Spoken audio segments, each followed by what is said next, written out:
اس کہانی کا یہ آخری پارٹ ہے۔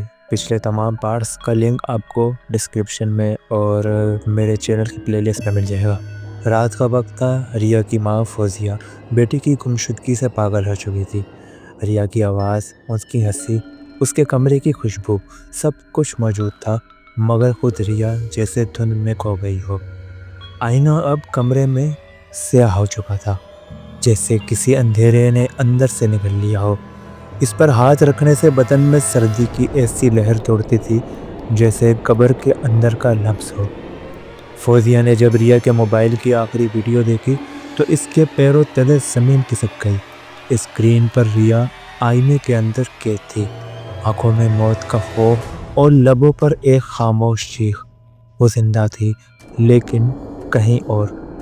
فوزیہ کو دادی کی باتیں یاد آئی کہ یہ صرف کنواں نہیں، یہ لعنت ہے، یہ خون کو پہچانتی ہے۔ وہ سیدھی شہر سے نکل کر گاؤں پہنچی، اسی ویران جھاڑیوں میں گرے ہوئے گاؤں جہاں کنواں اب بھی زندہ تھا۔ مگر اس بار وہ اکیلی نہ تھی، اس کے ساتھ ایک خاموش سفید داڑھی والا، آنکھوں میں نور اور وجود میں طاقت لیے ایک مولوی صاحب تھے۔ وہ جو کبھی یہاں کے بزرگوں کے ساتھ روحانی جنگ لڑ چکے تھے اور جنہوں نے خود کنویں کو بند کرنے کی کوشش کی تھی مگر ناکام رہے تھے۔ کنویں کے پاس آ کر مولوی صاحب نے کچھ دیر خاموشی اختیار کی۔ زمین میں سانپوں کی طرح سرسراتی ہوا چل رہی تھی، جیسے کوئی ان کے آنے کا منتظر ہو۔ اچانک کنویں سے ایک سسکی ابھری، پھر ہنسی، پھر ریا کی آواز، امی مجھے نکالو، وہ مجھے لے جائے گی۔ فوزیہ چیخ پڑی، مولوی صاحب وہ میری بیٹی ہے، اسے بچا لیجئے۔ مولوی صاحب نے اپنی نگاہیں آسمان کی طرف اٹھائی، قرآن کی تلاوت شروع کی۔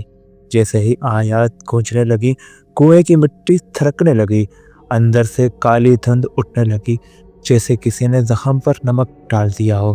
پھر ایک عورت کی چیخ گونجی، ایسی چیخ جس میں صدیاں چھپی تھیں، قید، درد، انتقام۔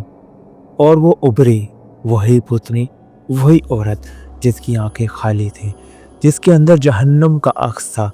اس کے چہرے پر مریم کی شبہات بھی ابھرتی، کبھی کسی اور کی، جیسے وہ کہیں روحوں کا مجموعہ ہو۔ مولوی صاحب نے نعرہ بلند کیا، اے طے شدہ لعنتی روح، یہ جسم تیرا نہیں، یہ بچی پاک ہے، اس کا خون گواہی دیتا ہے، تو نے جس ظلم کا بدلہ چاہا وہ وقت گزر چکا، اب واپس جا جہنم میں۔ بھوتنی غصے سے چیخی، کنویں کی مٹی اڑنے لگی، مولوی صاحب کا لباس ہوا میں لہرانے لگا، جیسے کسی نے طوفان کھول دیا ہو، مگر ان کی زبان سے نکلتے الفاظ دیوار بن گئے، جن سے وہ روح ٹکرا ٹکرا کر کمزور ہونے لگی۔ پھر اس نے آخری بار ریا کی صورت میں پکارا، ابھی مجھے مت چھوڑو۔ فوزیہ کی آنکھوں میں آنسو بھر گئے، پر اس نے ہمت نہ ہاری۔ اس نے اپنا ہاتھ کنویں کے دہانے پر رکھا اور کہا، اگر تو میری بیٹی کے جسم میں ہے تو سن، میں تجھے معاف کرتی ہوں، مگر واپس جا، کیونکہ یہ جسم تیرے لیے نہیں، اور میں اپنی بیٹی کو آج واپس لوں گی بغیر کسی قربانی کے۔ یہ جملہ سن کر کنویں کے اندر سے آخری بار زوردار چیخ نکلی، اور پھر سناٹا۔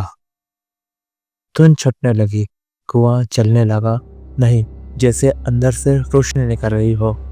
آئینے کا عکس جو فوزیہ اپنے ساتھ لائی تھی اس پر دراڑ پڑی، پھر ریا کی آنکھیں نظر آئیں، اور پھر ایک جھماکے کے ساتھ وہ آئینہ ٹوٹا اور ریا نیم بے ہوش زمین پر آ گری۔ فوزیہ نے دوڑ کر اسے اپنے سے لپٹا لیا۔ ریا کی سانسیں چل رہی تھی، وہ زندہ تھی۔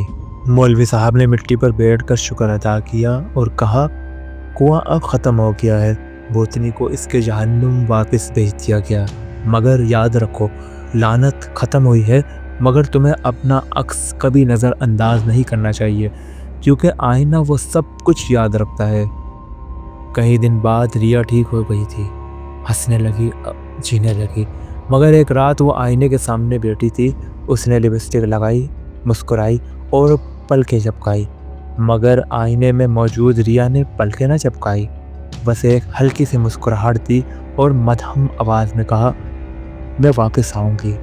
کہانی ختم ہو گئی، مگر وہ جو کنویں میں تھا وہ تمہیں دیکھ چکا ہے، تم نے اسے سنا، محسوس کیا، اب وہ تمہارے عکس میں ہے۔ اگلی بار جب تم آئینے کے سامنے کھڑے ہو اور اچانک لگے کہ تمہارا عکس تم سے ذرا مختلف مسکرا رہا ہے تو سمجھ لینا وہ واپس آ گیا ہے۔